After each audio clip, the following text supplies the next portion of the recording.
Hey everyone, it's QuickyBaby and welcome back to World of Tanks, and today I'm going to be talking about the one, the only, the Viking invader of World of Tanks. It has to be the Lansen C. This tier 8 Swedish premium medium tank has to be amongst my favourite vehicles on my main account at tier 8. I've only just started to really appreciate this tank. When it first went into the game, it's very easy to brush aside another tier 8 premium vehicle. But the more that I play this on my main account, the more that I'm getting a deep appreciation of all of the attributes on this vehicle. It has enough speed with a decent top speed limit to be able to get into position quickly, and enough engine power as well with a fantastic power to weight ratio of over 28 to allow you to just race into the most aggressive positions. Even in a worst possible case scenario like this tier 10 game for the Lansen, I still want to try and get to the front to try and be as influential in the battle as I can.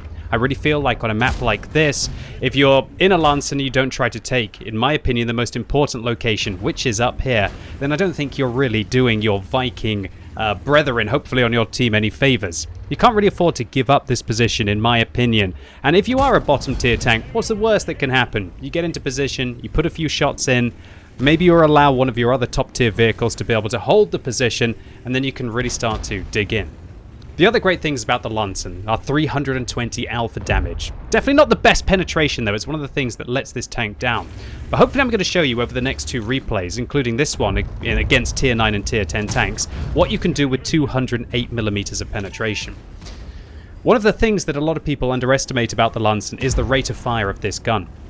When you get it fully decked out with a premium consumable, brothers in arms on your crew, hopefully you've managed to got the Sabaton crew like I do in this tank, and just mixing that all together, really the rate of fire with the gun rammer and maybe even vents on this tank if you're willing to drop the coated optics, although I probably wouldn't recommend that considering the vehicle only has 380 meters view range and you won't be able to get up to a decent amount to be able to spot your opponents at good distances, then really the damage per minute of this tank is staggering. It's 2086 base. That's very, very good for a tier 8 medium tank.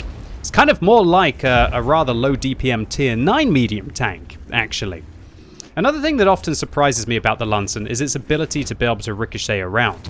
Now, look, the armor on this tank is really not very good. We're talking about 60mm of hull armor at the front, 40 at the side, and 70 on the turret on the front and also on the side as well. But really, if you're using it, you don't ever expect it to bounce. You shouldn't ever expect that the Lansen will actually be able to bounce. It's kind of like playing a smaller compact CDC. You should expect that whenever your opponents do hit you, that you're going to hemorrhage your hit points. But what's fantastic about it is when it does work, especially against the lower tiered opponents, and then you can really make some massive plays around that.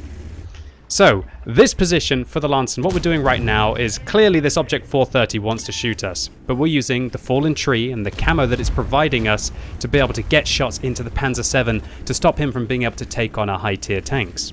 One of my favorite things when you're in a terrible matchup like this is just how influential you can be if you start to actually get shots into tanks 2 tiers higher than you.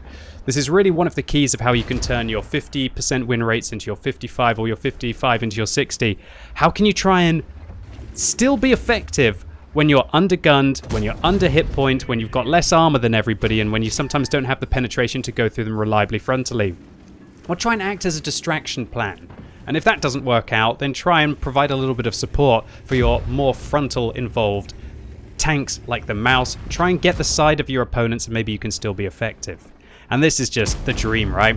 This is 10 degrees of gun depression. This is a sneaky Viking that's managed to make it on top of the hill and is now going to take big chunks out of the big fat German tank that's down below us. The Jagdpanzer E100 just doesn't really stand a chance. Its thick frontal armor, useless even against the standard rounds, these 208mm penetration standard rounds that Lansen's able to do. And this is where the DPM and the alpha damage of this tank just feels right. The alpha damage of 320 never really feels like it's a bad idea to trade 1-for-1 with your opponents, or what I'm trying to say is, of course it will be. Of course it will be. It'd be a terrible idea to try and trade 1-for-1 with the WTF Panzer IV, for example. But 320, when it doesn't roll for 255 like that, still feels like a substantial amount of damage. I'm not sure if any of you out there, like me, get a little bit frustrated when you're playing your tanks with really good rate of fire, like your Comets, Great. Oh, you did 140 damage against tanks that are tier 9. Oh, well, let me know how that works out for you.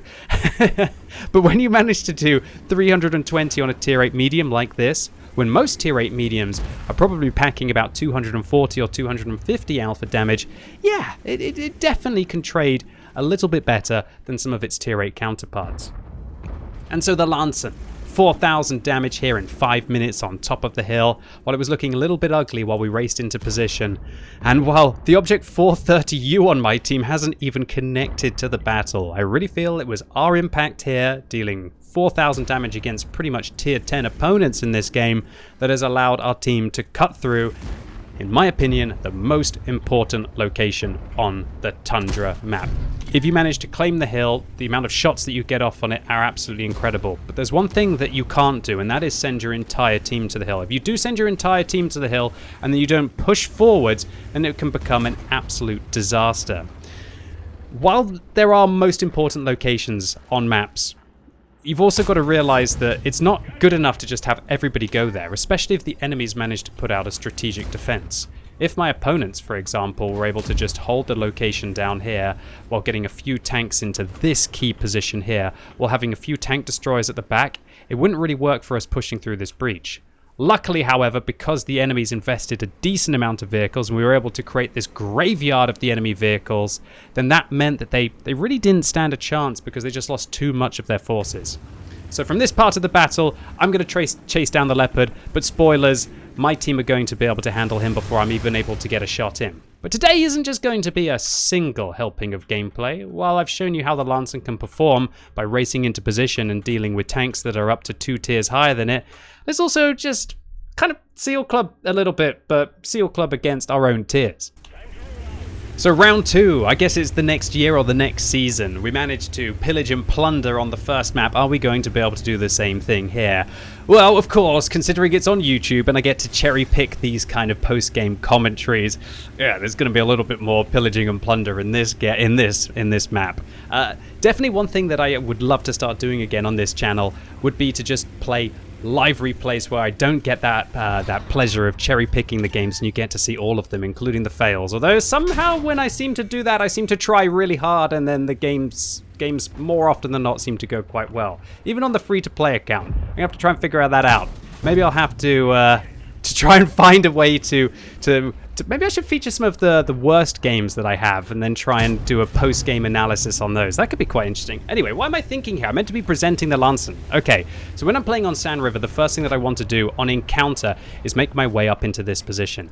10 degrees of gun depression. I always want to keep myself moving. And also I want to highlight something super important here. When I am engaging this Pantera, the worst thing that I could do would be to align my tank up with his and then go forwards and backwards. Because if I go forwards and backwards, what's he going to see? If I go forwards and backwards, all he's going to see is my turret going forwards and backwards towards him. And that'll be a much easier target for him to be able to hit. So quite often what you'll see me do is I will naturally, instead of facing my armor directly towards him, oh well, apparently I'm not going to do that now. Apparently I'm just going to face my armor directly towards his Progetto.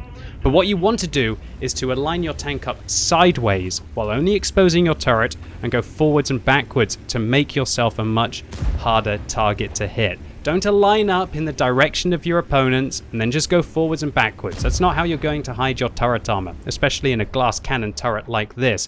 One that doesn't quite manage to get the clutch shot. One that's quite wide. And while you will bounce occasionally off the cheeks of the Lansen, it's definitely not guaranteed. And so think about that. Think about aligning up sideways when you're hull down against your opponents or when you're only exposing your turret, and go backwards and forwards to make yourself a more tricky target to be able to hit.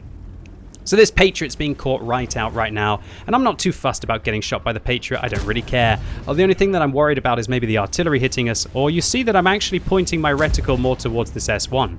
Now, the S1 has 30mm of all-round armor, so that means that I will be able to overmatch him. And I know, with his 390 alpha damage, that I've got a much better rate of fire than the S1 has, which will allow me to finish him off.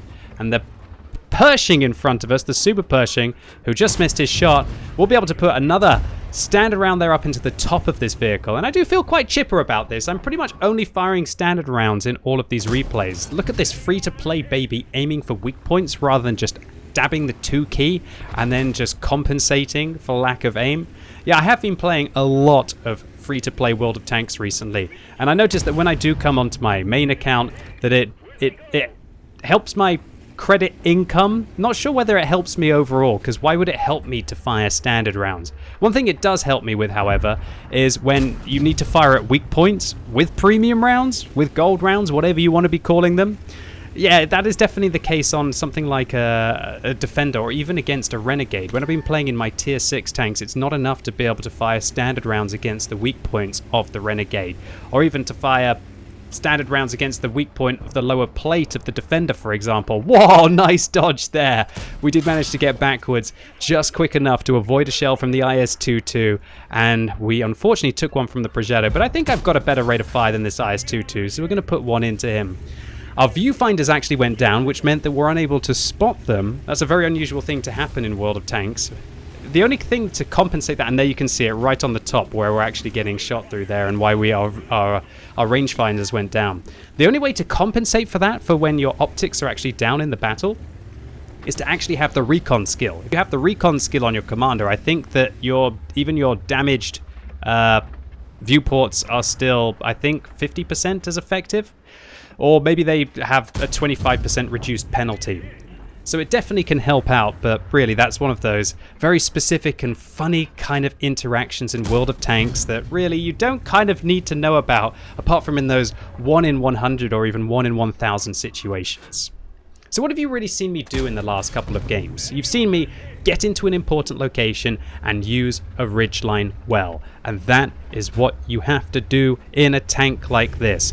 Get into a position where you can manage to be the overseer, where you've got a nice ridgeline which you can hide behind, where you know that you're probably not going to be rushed by your opponent, or at least rush into a position where then you can manage to dominate them, and then just really use your hopefully better aim and hopefully your better DPM than your tier 8 competition. And in the previous map, it wasn't about us having better DPM than our opponents, it was just purely about trying to get the crossfire. And it shows you how important it is also to take risks sometimes to be able to take those early positions from your opponents. Otherwise, your team is just not going to be able to whittle down the enemies quick enough, or even just manage to win the most important locations on the map. It is a risky strategy though. I must clarify. Quite often people will come in on the stream and they'll watch and they'll see the games where I push into a position aggressively and I get killed first in the battle. But hopefully I've still managed to do 1000 damage, 1500 damage, or I've maybe managed to take one tank out. Now, I really don't want to trade myself for just one tank on the enemy team. I wouldn't be packing on a tank like this 70% win ratio solo if I am just trading myself 1 for 1. I want to trade myself for multiple tanks on the enemy team. That is my goal. However, there's no way to be able to take the most important locations of the map while playing super safe. And what's important in World of Tanks is that you still manage to have a good enough impact in the battle while still making the aggressive plays or even taking the aggressive positions more times out of 10, or at least you're going to survive a substantial amount of times to be able to then have a big impact in the battle. And I guess really that, when you think about it, that would be the Viking way, right? Risk reward, you know? Being able to try and get a lot from a good amount of effort. But still, in this one, and in the last battle as well, it definitely did pay off. We got all of the loot. We pillaged our way through the enemy team. And yeah, you want to see some of these post-game battles and the kind of credit income we're going to achieve in the Lansen with battles like this? Yeah, the credit income is pretty good. 186,000 gross. That's 171,000 credits profit for a 7-minute round of World of Tanks. So we get a Lever Slayer's medal for destroying higher tiered opponents in a medium tank, and a Confederate medal for damaging 6 opponents that were subsequently killed by our allies. In the next battle, 208,000 credits, although that was taking into account a 50,000 credit bonus for having a premium account. And again, a Confederate medal, exemplary. Apparently Vikings are also really good teammates. Yeah, after watching a few TV programs, not so sure about that, although maybe good to their own, not so good to the others, but maybe in this case it's good to their team, but not good to the enemy team. Yes, possibly. We also get a high caliber in this one for 5,500 damage dealt, and nearly 1,700 base experience points in 2 games in the Lansen, pretty much over the last couple of months. And so this tank, it's definitely one of my preferred vehicles to go to at tier 8 medium. I think it's just a combination of the alpha, the power to weight, the mobility. It's everything that an aggressive player and also an experienced player would like to have in World of Tanks. And if you want to experience Lansen-esque kind of gameplay, but you don't want to pay the price tag to be able to get the vehicle, then think about getting the tier 8 Swedish standard medium tank, the UDES 14 Alt 5, which, while it isn't going to make you tons of credits, with 360 alpha damage and nearly 1,900 damage per minute, and APCR rounds with incredible shell velocity as standard ammo, this is definitely one of the best tier 8 medium tanks, bar none, including premium vehicles as well. And I think will do very well in the hands of a free-to-play player as well as a pay-to-win player.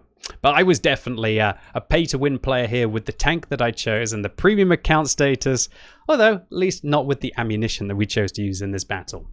And so, ladies and gents, boys and girls, that's it for today. Really hope you enjoyed this video on the Viking invader that is the Lansen C. If you did, make sure you give it a thumbs up, but if you hated it, give it a thumbs down. And if you're watching this video as is released on Sunday, it's time for another World of Tanks Tech Tree Showcase on twitch.tv/QuickyBaby, and this week, the majority of you have voted for the K91, which is a rear turreted Soviet medium tank and definitely one of the best snipers in World of Tanks. And so come along right now as I try and use the 9 degrees of gun depression that this Soviet medium tank has over the side with the best shell velocity in World of Tanks at 1,700 meters a second. Yeah, hopefully we're going to be able to snipe some EBRs. And so yeah, I'm really looking forward to seeing as many of you as possible right now on twitch.tv/QuickyBaby. And as always, thank you so much for watching. You've been epic and hopefully I'll see you soon.